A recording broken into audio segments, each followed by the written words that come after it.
আসসালামু আলাইকুম প্রিয় দর্শক, আমি এখন ঢুকে গিয়েছি একটা লেচু বাগানে। দেখতেছেন এখানে পাহাড়ের ভিতরে লেচু বাগান। এটা সম্পূর্ণ লেচু গাছ আর লেচু গাছ। এই লেচু গাছে কিন্তু এখন নতুন করে আবার পাতা দিচ্ছে, লেচু গাছ আবার হয়ে যাবে। এই লেচু বাগানে যথেষ্ট পরিমাণ গাছ আছে। এখানে সম্পূর্ণ গাছ চতুর্দিকে ছড়িয়ে ছিটিয়ে আছে, কিংবা ডালগুলা চতুর্দিকে ছড়িয়ে আছে।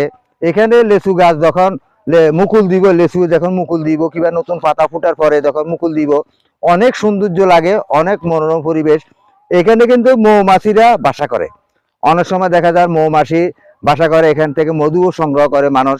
অনেক এই মধু সংগ্রহ করার মানুষ আছে, তারা এখানে এসে মধু সংগ্রহ, কারণ লেচু বাগানে কিন্তু মধু পোকার বোমরের কিন্তু আনাগোনা বেশি, কারণ লেচু গাছের ফুলের মাধ্যমে তারা বসে মধু সংগ্রহ করে। এই মধু সংগ্রহ করে পাশে দিয়ে কিন্তু মধুর বাসা বানায়, তারা সেখানে মধু তৈরি করে।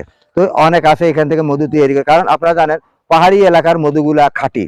এই লেচু বাগানে সুন্দরভাবে অনেক পরিমাণের লেচু হয়, তবে অনেক লেচু নষ্ট হয়ে যায়, কারণ এখানে পাহাড়ি এলাকায় কিছু কাঠবেড়ালি আছে, কাঠবেড়ালি কিংবা বিভিন্ন রকমের জীবজন্তু আছে। তারপরে দিয়েও কিন্তু আল্লাহ পাক আমাদের এই দিকগুলা রেখে দিয়েছে। এই যে দেখতেছেন এই লেচু গাছটা অনেকভাবে এগুলা কিন্তু নতুন করে পাতা দেবে, সামনে আবার লেচু আসার সময় হচ্ছে। এই যে লেচু গাছগুলা অনেকভাবে ছড়িয়ে ছিটিয়ে আছে, এখানে ঢুকলে খুবই ভালো লাগে, খুবই আনন্দ লাগে, কারণ এই বাগানগুলা দেখলে, এই গাছগুলা দেখলে আমাদের কাছে ভালো লাগে।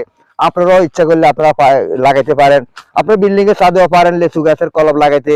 কারণ লেচু দেখেন বাজারে যদি আপনি লেচু কিনতে যান অনেক টাকা দাম, অনেক ভালো ভালো লেচু। এগুলো হইলো চায়না থ্রি। এইখানে যে লেচুগুলা দেখতেছেন এগুলো হইলো চায়না থ্রি। এখানে এই বাগানগুলা করা হয়েছে। কিংবা অনেক লেচু গাছের কলম দেখেছি, ওই পাশে কলম লাগাইছে মানুষে, এখানে লাগাইয়া রাখছে, কিংবা কলম বিক্রিও করে অনেকে। তাই আপনারাও ইচ্ছা করলে পারেন লেচু বাগান করতে। একটা লেচু বাগান করলে আপনি আপনার ভাগ্য পরিবর্তন করতে পারেন। আশা করি আমার কথাগুলা বুঝতে পারতেছেন, কারণ বেকার বসে থেকে লাভ নাই। আপনাকে কেউ স্বাবলম্বী করতে পারবে না, আপনার বাপেও পারবে না, আপনার ভাইও পারবে না, আপনার বন্ধু বান্ধবও পারবে না। আপনি যেখানে পা পিছলে পড়বেন সেখান থেকে আপনাকে উঠতে হবে।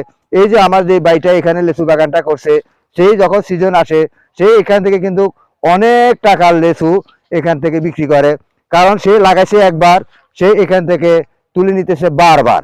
কারণ এরপরে উনি যদি একটা কলম বিক্রি করে ভালো টাকা পাইতেছে, যথেষ্ট পরিমাণের লেচু গাছের কলম বসায় উনি, কলম বসাইয়া হাটাজারি বাজারে এগুলো বিক্রি করে। সকলকে ইউটিউব চ্যানেল ও ফেসবুক পেজের পক্ষ থেকে আন্তরিক ভালোবাসা অভিনন্দন জানিয়ে এখান থেকে বিদায় নিচ্ছি। আসসালামু আলাইকুম।